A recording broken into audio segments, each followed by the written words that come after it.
இப்போ வந்து இசை படத்தில் வந்து பெரிய மனசு வேணும் எஸ் ஜே சூர்யா சார். ஃபுல்லாக நம்ம மேலே வந்து கிளாப்ஸ் வாங்குற சீனெல்லாம் என்ன பண்ணாலும் அவர் தான் டுவேட் பாடிட்டு இருப்பார். அது கொஞ்சம் வயிறு எரியுமில்ல.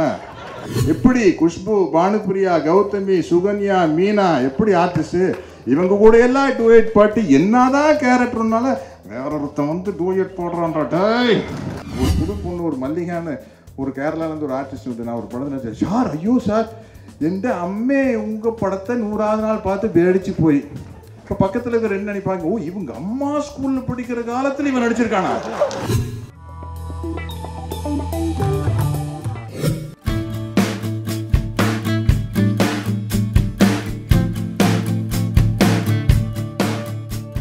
பத்திரிகை நண்பர்களுக்கும் கலையுலக நண்பர்களுக்கும் அனைவருக்கும் வணக்கம். ஆண்டனி சார் பின்னிட்டீங்க, ரொம்ப சந்தோஷமாக இருந்தது. ஏன்னா இன்றைக்கி வந்து ஒரு சினிமாவுக்கு வந்து ஓப்பனிங் ரொம்ப முக்கியம். இன்றைக்கி வந்து எவ்வளோ நாள் ஓடுறதுங்கிறத விட அந்த வெள்ளி சனி ஞாயிறு இந்த 3 நாளில் என்ன அள்ளுறோமோ அதுதான் அள்ளு. அந்த அள்ளு வந்து இப்போ ரொம்ப முக்கியமாக இருக்குது. அதுக்கு ரொம்ப முக்கியமான காரணம் வந்து ட்ரைலர். அது வந்து 3 நாளில் அளவு சார் நீங்கள் சொன்னீங்கல்ல அப்போல்லாம் படம் எடுத்த 1 லட்சம் 2 லட்சம் ஒரு 50,000 போக அப்படின்னு. இதில் அந்த நீங்கள் சொன்னீங்க அந்த 1 2ன்னு சொல்லிட்டு இது லட்சம் கோடி இல்லை லட்சன்ட்டு. இப்போ அந்த கோடி உங்களுக்கு வந்துடும். அதனால் நானும் நீங்களும் இளைஞர்களாக சேர்ந்துட்டோம். அதனால் மிகப்பெரிய வெற்றி இந்த ட்ரெய்லர் மூலமாக நம்மளுக்கு தெரியுது. ஒரு என் படங்களுக்கு வந்து தலைமை தாங்கிறக்கோ இல்லை முன்னிலை வைக்கிறக்கோ எனக்கு சூர்யா வரையில் ரொம்ப சந்தோஷம். என்னென்னா அவர் ஒரு சூப்பர் ஸ்டார் கேட்டகரியில் இருக்காரே அப்படிங்கிறத தாண்டி சிவகுமாரன் மகன் அப்படிங்கிறதுல வந்து எனக்கு ரொம்ப மகிழ்ச்சி. கன்ஃபார்ம்டாக தெரியும், கன்ஃபார்ம்டாக ஆந்திராவில் வந்து நம்ம தமிழ் பட கதாநாயகரில் மிகப்பெரிய வரவேற்பு சூர்யாவுக்கு தான் இருக்குது. இது தெரியும், நம்மளும் சினிமாவில் தான் இருக்கிறோம். இருந்தாலும் அந்த சந்தோஷத்தை அடிக்கடி பகிர்ந்துக்கிறதுக்காக நான் இப்போ நிறைய தெலுங்கு படம் நடிக்கிறேன். தெரியாத மாதிரி கேட்பேன்.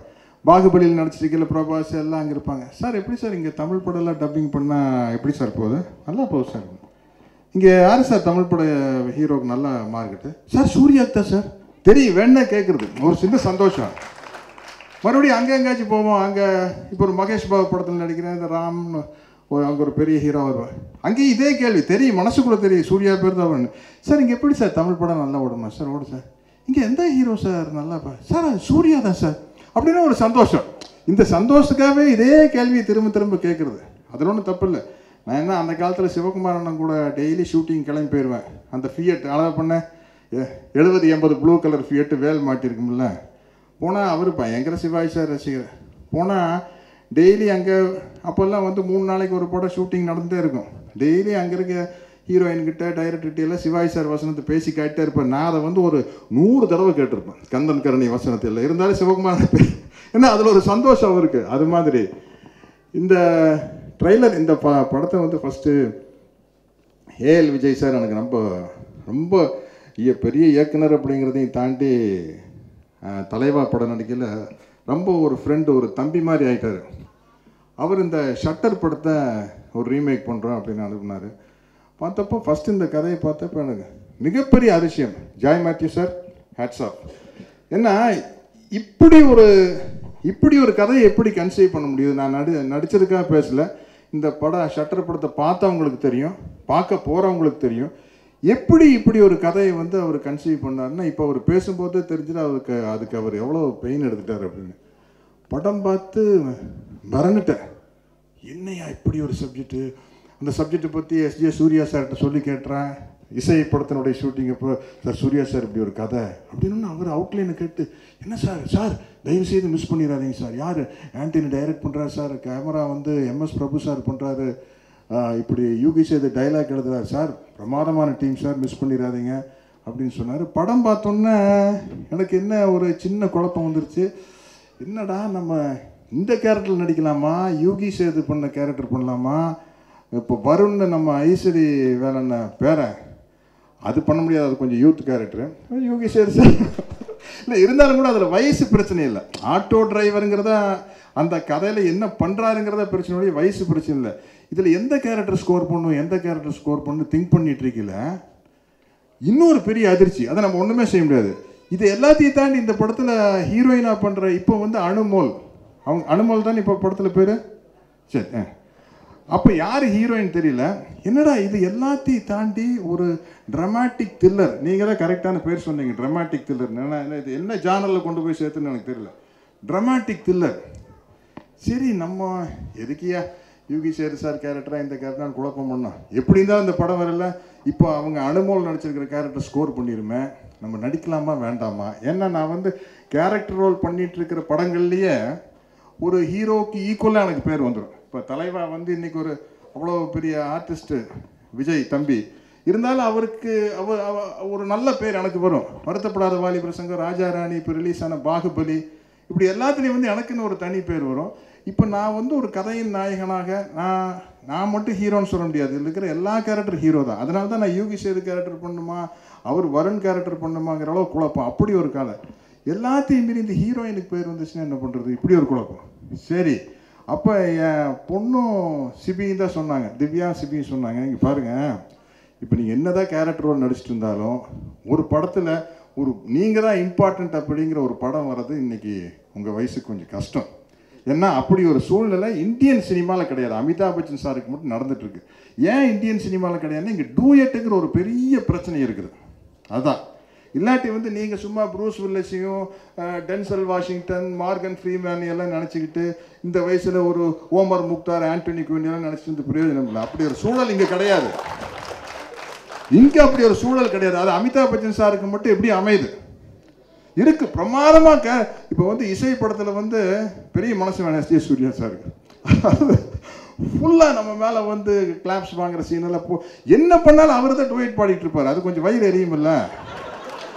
ஏன் எரியுன்னா கேரக்டர் ஆர்டிஸ்டாகவே பிறந்து கடைசி வரை கேரக்டர் ஆர்டிஸ்டாகவே இருக்கிறது ஒரு கேட்டகரி. நான் ஒரு 75 படத்தில் வில்லனாக நடிச்சிட்டேன். அப்புறம் 125 படத்தில் ஹீரோவாக நடிச்சிருக்கிறேன்.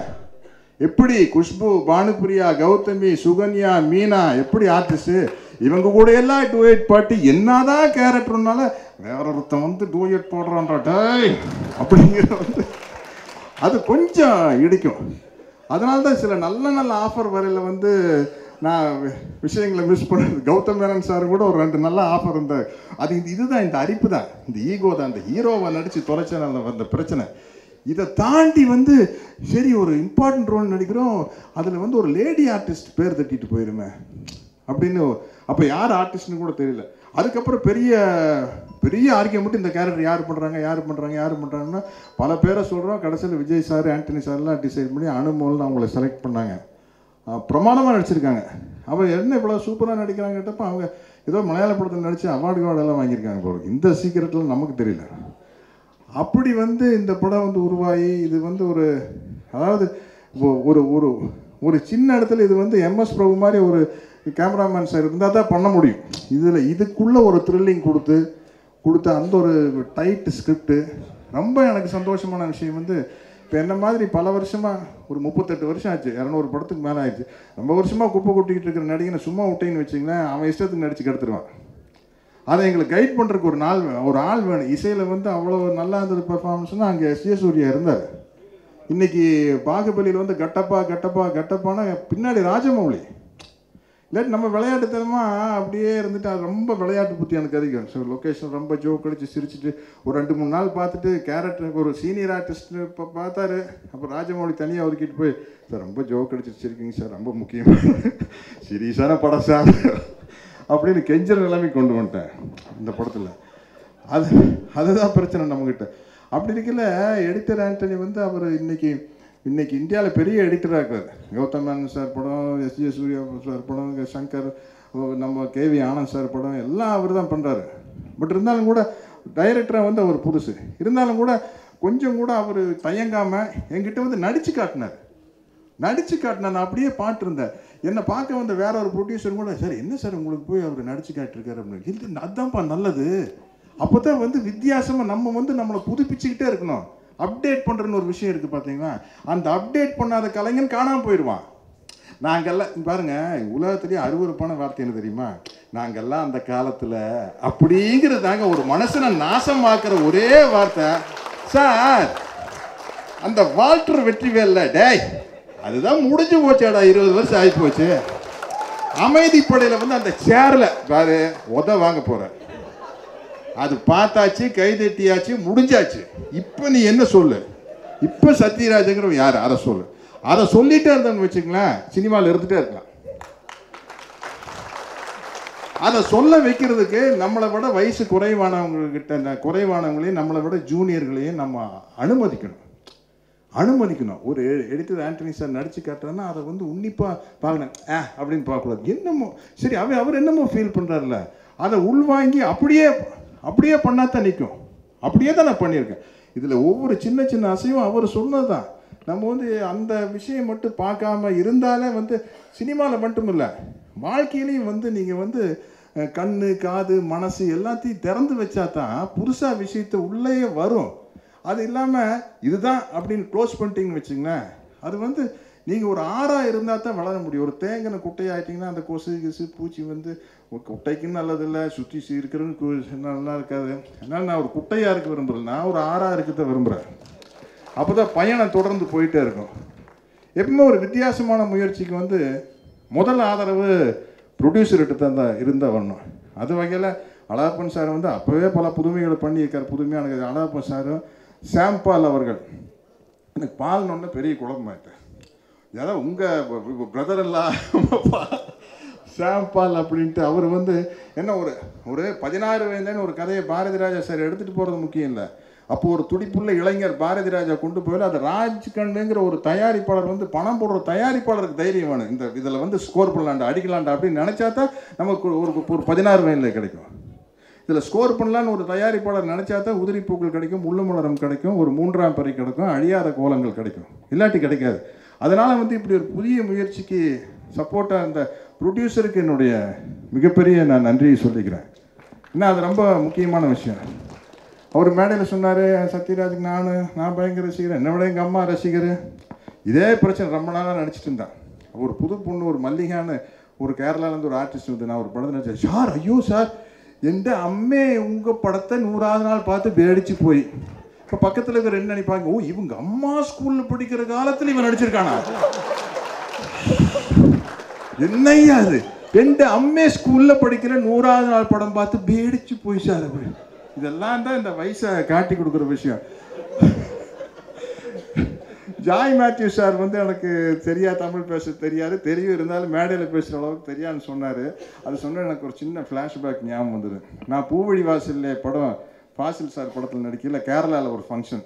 அதனால் சொன்னேன், எனக்கு மலையாளம் சரியாக பேச தெரியாது, ஓரளவு புரிஞ்சுக்குவேன், ஏதாச்சும் சொல்லி கைதட்டல் வாங்கினேன் அப்படின்னு சொல்லிட்டு நான் போன ஸ்டேஜில், சாரி எனக்கு மலையாளம் பேச தெரியாது, இதை வச்சு நான் வாழ்க்கையில் ஒரு விஷயத்தில் தப்பிச்சுக்கிறேன். நான் பிஎஸ்சி கிராஜுவேட் இருந்தாலும் எனக்கு இங்கிலீஷ் சரியாக பேச தெரியாது. நான் கோயம்புத்தூரில் படித்தேன். என் ப்ரொஃபஸர் கேட்டார், டே மடையா வேண்டா பிஎஸ்சி படிச்சுக்கிறேன், உனக்கு இங்கிலீஷ் 4 எழுத்து கூட ஒழுங்காக பேச தெரியலையே அப்படின்னாரு.